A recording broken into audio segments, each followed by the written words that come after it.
7 सितंबर 2025 सुबह के ठीक 4:30 बज रहे थे। एक व्यक्ति ने जब अपने घर की हालत देखी तो उनकी चीखें निकल गई, क्योंकि घर पूरी तरह से बिखरा पड़ा था और ये बात उन्हें समझते देर नहीं लगी कि घर में चोरी हुई है। लेकिन इसके बाद जैसे ही वो दूसरे कमरे में पहुंचे, वहां का नजारा देखकर उनके होश उड़ गए, क्योंकि वहां पर 26 साल की पूनम का शव पड़ा हुआ था। बड़ी ही बेरहमी से उसे मारा गया था। लेकिन इस घटना के बाद कई बड़े बड़े सवाल खड़े हुए कि आखिर जब घर में इतनी बड़ी वारदात हो गई तब परिवार वाले कर क्या रहे थे, और अगर चोर का मकसद सिर्फ चोरी करना था तो उसने पूनम को क्यों मारा। इसी गुत्थी को सुलझाने के लिए पुलिस लगातार जांच करती रही और आखिरकार एक ऐसा सच सामने आया जो बेहद ज्यादा डरावना और बेहद ज्यादा घिनौना था। साथियों, खबरों के मुताबिक ये पूरी घटना शुरू होती है राजस्थान के चूरू से, जहां पर पूनम का ससुराल था और आज से कुछ सालों पहले पूनम की शादी कपिल पारिक से हुई थी। शादी के बाद पूनम की शादीशुदा जिंदगी बहुत बढ़िया थी। परिवार में सास ससुर और 2 देवर थे। पूरा हरा भरा परिवार था। फिर शादी के कुछ ही सालों बाद पूनम ने एक बिटिया को जन्म दिया। लेकिन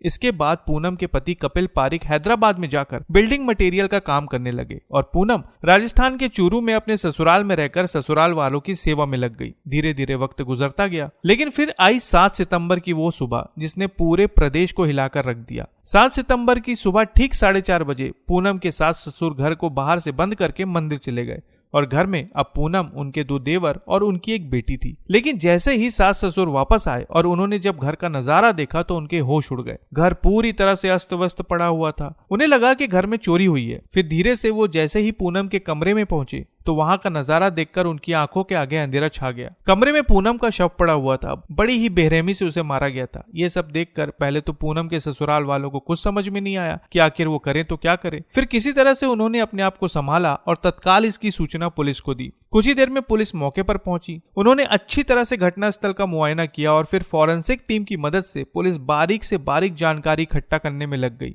इसके बाद उन्होंने पूनम के शव को अपने कब्जे में लिया और पीएम के लिए भेज दिया। लेकिन इस घटना के बाद कई बड़े बड़े सवाल खड़े हुए। सबसे पहला सवाल तो यही था कि जब सास ससुर घर को बाहर से बंद करके मंदिर गए हुए थे और बाहर के किसी भी व्यक्ति के घर में जबरन घुसने के कोई निशान नहीं थे, तो आखिर इस घटना को अंजाम किसने दिया। यानी कि ये बात साफ थी कि ये काम बाहर के किसी व्यक्ति का नहीं था, बल्कि घर के ही किसी व्यक्ति ने इस घटना को अंजाम दिया था। और फिर यहीं से पुलिस को परिवार के लोगों पर संदेह होने लगा। वहीं दूसरी तरफ इसकी खबर पूनम के मायके वालों को लग गई, जो बीकानेर के डूंगरगढ़ के रहने वाले थे।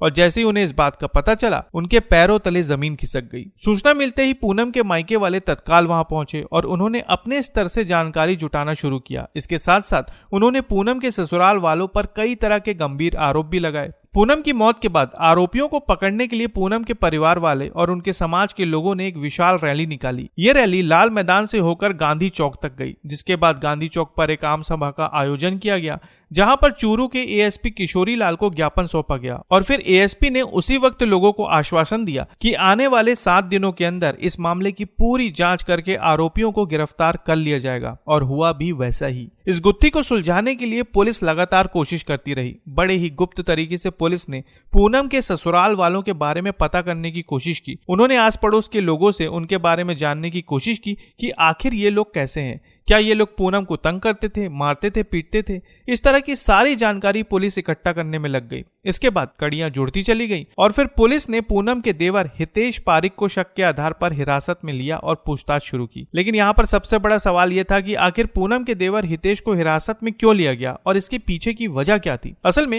हिरासत में लेने के बाद पुलिस ने हितेश से पूछताछ शुरू की। कई तरह के सवाल किए गए, लेकिन वो लगातार पुलिस को गुमराह करता रहा। जिसके बाद पुलिस को जब उस पर संदेह हुआ, तब उन्होंने सख्ती से पूछताछ करना शुरू किया और वो जल्द ही टूट गया। आखिरकार उसने एक ऐसा सच बयां किया जो किसी के भी होश उड़ा सकता था। मीडिया सूत्रों के अनुसार पता चला कि शादी के बाद पूनम के पति हैदराबाद में रहकर काम करते थे और घर पर रहते थे पूनम के 2 देवर, सास ससुर और उनकी छोटी सी बेटी। लेकिन शादी के कुछ समय बाद पूनम ने एक ऐसी बात गौर की जो पूनम के लिए बर्दाश्त के बाहर थी। पूनम का देवर हितेश उस पर बुरी नजर रखता था। खबरों के अनुसार यह बात सामने आई कि वो अपनी ही भाभी के साथ संबंध बनाना चाहता था, लेकिन पूनम इस बात के लिए बिल्कुल भी राजी नहीं थी। कई बार हितेश ने अपनी भाभी को इस बात के लिए मनाने की कोशिश की और आखिरकार जब वो नहीं मानी, तब 7 सितंबर की सुबह उसने इस घटनाक्रम को अंजाम दिया। गुस्से में आकर 7 सितंबर की सुबह उसने अपनी ही भाभी पर लगातार वार किया, जिसकी वजह से पूनम की सांसें हमेशा के लिए थम गई और फिर उसने घर को पूरी तरह से अस्त व्यस्त कर दिया, ताकि ये लगे कि कुछ लोग चोरी करने आए थे और चोरी करते वक्त उन्होंने पूनम को मार दिया। इस खुलासे के बाद पुलिस ने संबंधित धाराओं के तहत मुकदमा दर्ज करके हितेश को न्यायिक हिरासत में भेज दिया है। तो साथियों, ये थी राजस्थान के चूरू की वो घटना जिसने पूरे प्रदेश को हिलाकर रख दिया। आप इस पूरे मामले पर क्या कहना चाहेंगे कमेंट में जरूर बताएं और नई खबरों के लिए चैनल को सब्सक्राइब करना ना भूलें। फिर मिलते हैं साथियों बिल्कुल एक नई खबर के साथ, तब तक के लिए आपका बहुत बहुत धन्यवाद।